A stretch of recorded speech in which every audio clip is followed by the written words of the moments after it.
Shalom, peuple de Dieu. Shalom, shalom, shalom. Je vous salue au nom de Jésus-Christ, notre Seigneur et Sauveur. Et je dis bonne année à toutes ceux qui me suivent à ce moment-ci.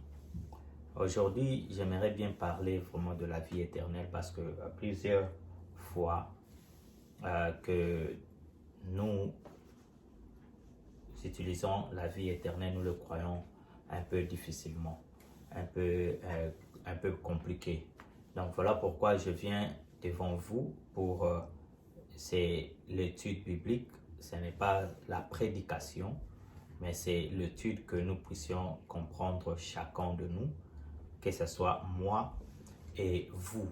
Donc nous avons le devoir de comprendre cela afin de représenter l'Éternel Dieu exactement de la façon il nous veut. Il veut que nous le représentons. Donc voilà pourquoi aujourd'hui je commençons par la leçon 1. C'est la vie éternelle. Et je commence au nom de Jésus-Christ notre Seigneur. Dans Jean 3, 16. La Bible cet verset est l'un des versets le plus célèbre de la Bible. Nous avons entendu à croire qu'il est bien connu de tous. La plupart de nous, dans Jean 3, 16, la plupart de nous connaissent ce verset. De leur cœur, de leur pensée.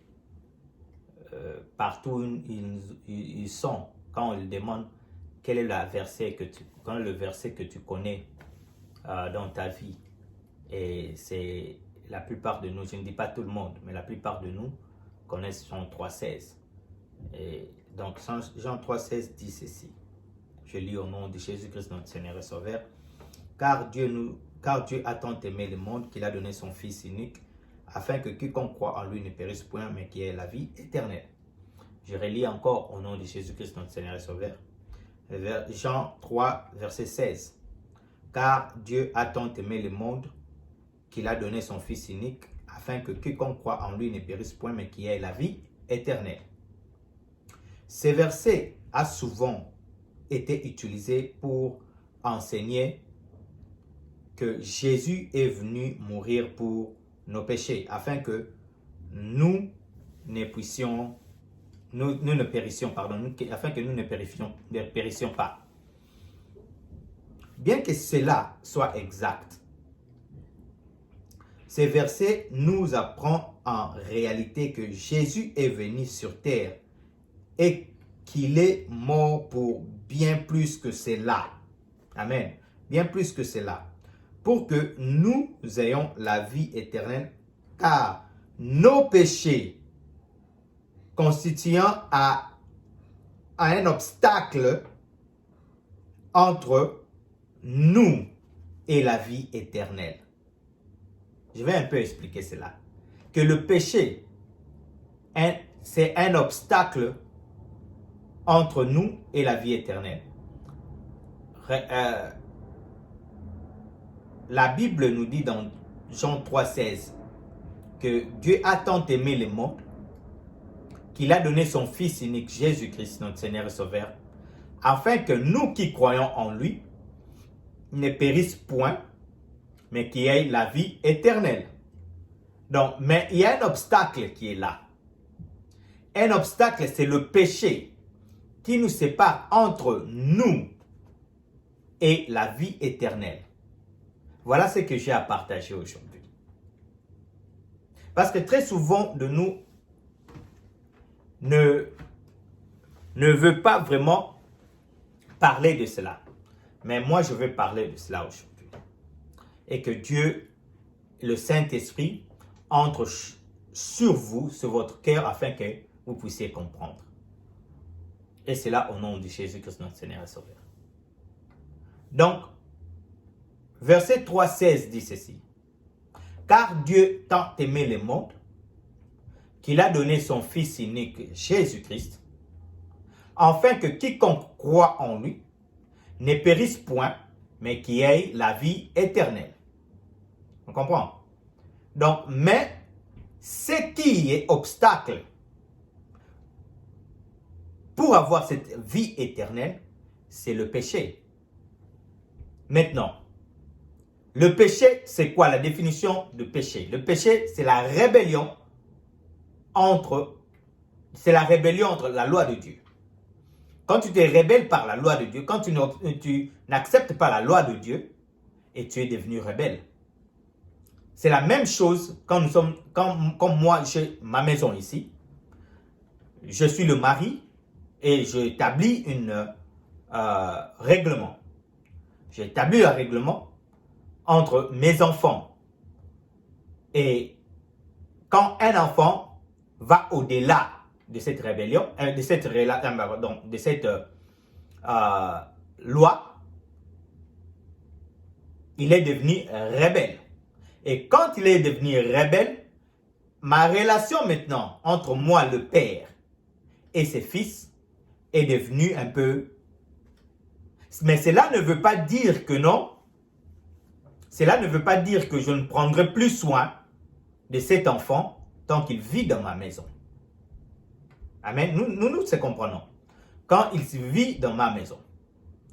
Donc,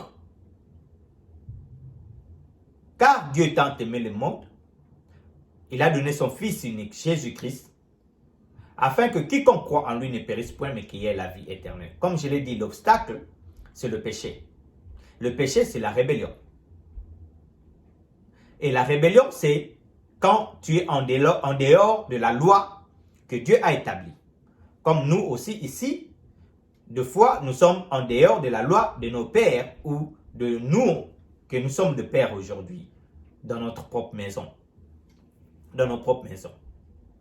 Donc, de la même façon que, même si l'enfant vit toujours dans ta maison, tu es toujours là, tu lui donnes la nourriture, tu lui donnes le moyen de transport, tu lui donnes tout, mais ta relation entre toi et cet enfant-là qui est rebelle n'est plus la même qu'avant. Maintenant, comprenons maintenant au nom de Jésus-Christ que moi, je péchais aujourd'hui. Je péchais et par après, ma ministère continue à œuvrer plus qu'avant ou continue à œuvrer mêmement.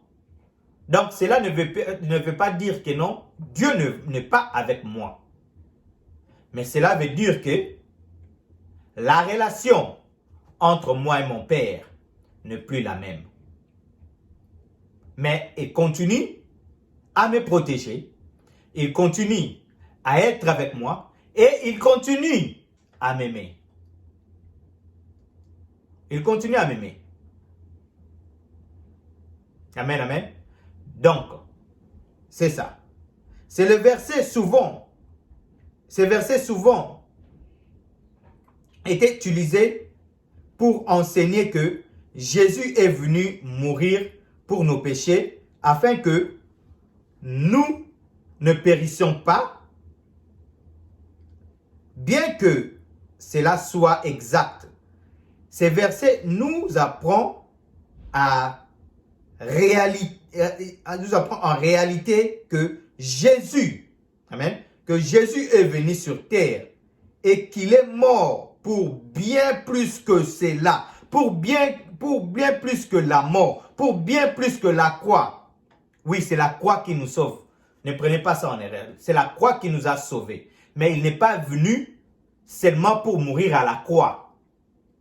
S'il était venu, que tout le monde qui devrait accepter Jésus-Christ comme Seigneur et Sauveur, et nous avons accepté, nous avons suivi, et on n'a jamais que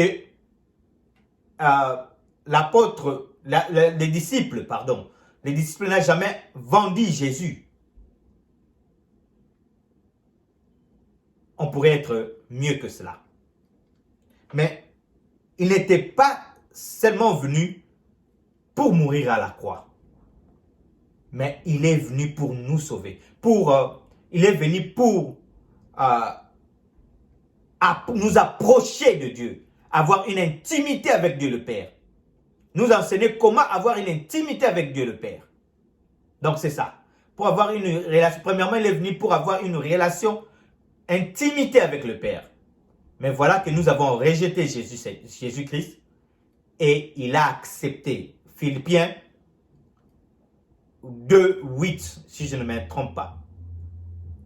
Il dit que il s'est humilié.